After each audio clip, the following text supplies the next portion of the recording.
Trevor, how did it come that you designed the machine with 16D registers? Well, we first mastered the problems associated with a single register and then realized that we could put in 16 words into one adding unit, thereby multiplying the capacity of the adder. Yes, it seems a pity really that more modern machines haven't got quite so many D registers or index registers as CSIRAC. Yes, this is so. Only recently, when designers have been aiming at running more than one program at a time, has the number of registers increased markedly. This is the Computer CSIRAC. It was the first fully automatic electronic digital computer to be built in Australia. It was constructed in the Radio Physics Division of the Commonwealth Scientific and Industrial Research Organisation to the designs of Mr. Trevor Pearcey and Mr. Maston Baird. Mr. Pearcey was responsible for the logical design of the circuitry, and Mr. Baird engineered the electronic components. This computer is of advanced electronic design for its day, and it has a very flexible command code. We are fortunate to have Mr. Pearcey with us now, its designer, and Trevor, perhaps you could relate to us some of the ideas that you had when you designed the machine. The automatic digital computer, which CSIRAC is a very early example, was initially the product of the pooling of ideas by the mathematician and the electronic engineer who brought the ideas of the mathematician to physical realization. Three basic principles are involved in the automatic digital computer. One, that the fast computer must be provided with a sufficient internal store so as to be able to hold its program, that is, the sequence of operations which it is instructed to perform. The second is that data and program are formally identical and are in fact held within the same store. The third is that program must consist of a network of sequences of instructions, and that the computer traverse this network in a manner which is determined by the partial answers. In this way, the computer is given the facility for discriminating between differing conditions, the conditions being those which it has already computed, and to thereby repeat the program frequently, but in slightly different forms. Soon after World War II, the need arose in the Division of Radiophysics of what was then CSIR for both a more rapid computing capability and for continued development of the electronic pulse techniques which had been developed for radar during World War II. Digital computing, it was seen, would serve both these purposes.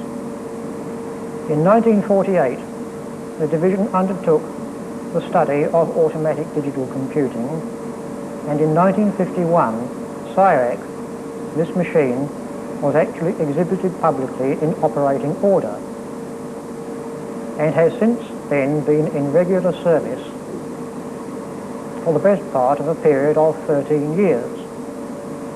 During some of this time, it has been improved, and during the last 9 years of its life, has been used as a teaching and research machine in the University of Melbourne. The design, although using engineering methods which have now been rendered obsolete by the invention of the transistor, concentrated upon logical functions which would render it easy to use, and some of them have been incorporated in machines to this day. A set of 20 binary digits tells the machine how to move one particular datum from one part of the machine to another, at the same time carrying out a simple operation upon it, such as addition. The program which it performs consists of a set of such simple transfers of data with appropriate transformations during their passage. The main store of CSIRAC and most of the incidental registers consists of a number of acoustic delay lines. These take the form usually of pipes containing mercury, each one about 5 feet long, down which acoustic waves travel, taking a time of about 1 millisecond. When they reach the far end of the pipe, they are detected, amplified, and recirculated to the starting point. By this means, CSIRAC was able to store 756 items of data, that is 6 decimal digit items or the equivalent, and to be able to operate upon them 1,000 times a second. This is indeed slow compared with 500,000 operations a second, which are now on current machines. Its main medium for accepting programs and data is paper tape of 2 kinds.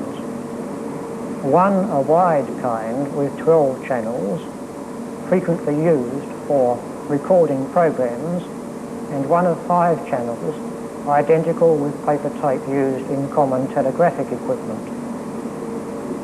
Program and data are coded automatically by special devices with typewriter type of keyboard, and the machine can read these tapes at about 100 rows per second, or 20 5 decimal digit numbers. Output onto similar tape is slower at about 6 5 decimal digit numbers, or the equivalent, and these are printed out after punching at a later stage on similar keyboard instruments. CSIRAC has now been rendered obsolete by recent developments in electronics, and problems have grown too large to be held within it and too time-consuming to run. Problems are common now which can only be performed on equipment of vastly greater size and speed, computing and storage capacities being at least 500 times that of CSIRAC, with correspondingly fast input and output devices. These are all now currently available and are being installed throughout Australia. Here you see a program being recorded on wide paper tape. An instruction written by the programmer in a fairly simple computer language on his sheets of paper is transcribed through the keyboard, and you will notice that 2 keys are depressed before a punching action takes place. An instruction then consists of 2 groups of 10 binary digits.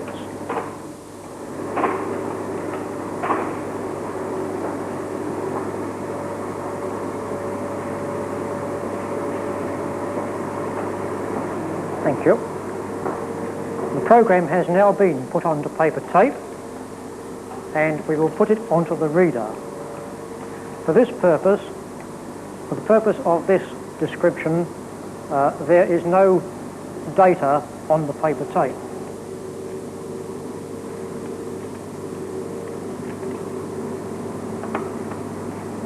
This tape reads the 12 holes row by row and is operated photoelectrically. We're going to feed the tape now into CSIRAC, and I press the appropriate control buttons on the console, and the tape is inched forward until we position it into the buffer register at the right spot. Now the bootstrap tape is going in, and the tape is moving into the reader. You can actually see it go into the memory, filling up the cells of the memory by switching on the console keyboard. We can see the tape in position in store. It's loaded in the memory, and we now set the data for the problem, and I am setting this on the keyboard registers. This is the numbers that has to be fed to the program. I fed that number into the machine, and now the next number goes in, and I start the button here, and the calculations takes place, and you'll see the results coming out on punch paper tape from the paper tape punch at this stage. Now I can see inside the memory tubes and watch the arithmetic registers in action. You can see the counting being done in the D registers, and you can see the accumulator calculating, adding and subtracting and so on. This array of cathode ray oscilloscopes is not evident on more modern machines. Because of the older type of machine, these display tubes were present so one could do program testing.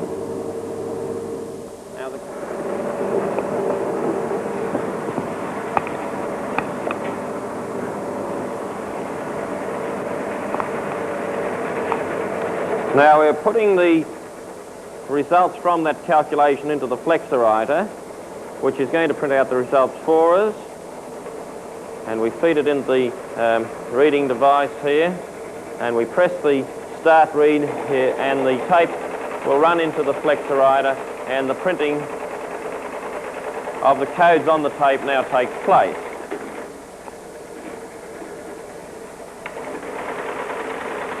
This is a loan repayment schedule. The loan is being amortized over several years. This is the principal outstanding at the beginning of the first quarter. This column shows the interest at 6% payable for the quarter, and this is the amount being paid off the loan. As the loan schedule goes, of course, the interest becomes less each quarter and the repayment is greater. And this is then done by the machine in a few minutes, but on a desk machine, of course, this will take quite a long time. The program stays in the machine, and a different loan can be calculated by just pressing the next parameters in for the loan amount.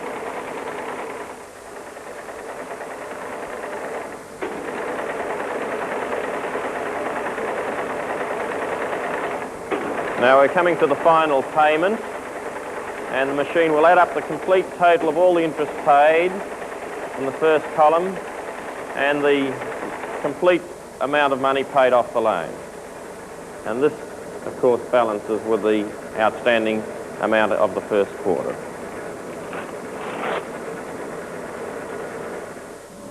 I have said that CSIRAC was easy to use. Let me illustrate by mentioning a few points of its design. From the operator's point of view, the display of the operations is comprehensive and convenient.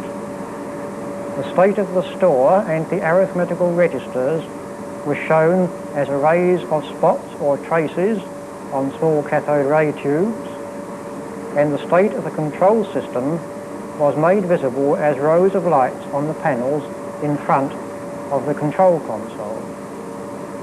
A switchboard provided facilities for manual control of a program and for insertion of requisite data while the program was running, other than the data which was provided on the punch paper tapes. Well, that is the story of CSIRAC. This machine, which is still in operation, is perhaps the oldest at present in the world, and it is fitting that this machine is to be stored in the Applied Science section of the National Museum. It will be a historic exhibit, and lots of people in the future should gain much information about early days in computing from the presence of CSIRAC in the museum. We are very pleased it is going there because this machine has been used for hundreds of computations in research projects and been used to teach many students in the University of Melbourne.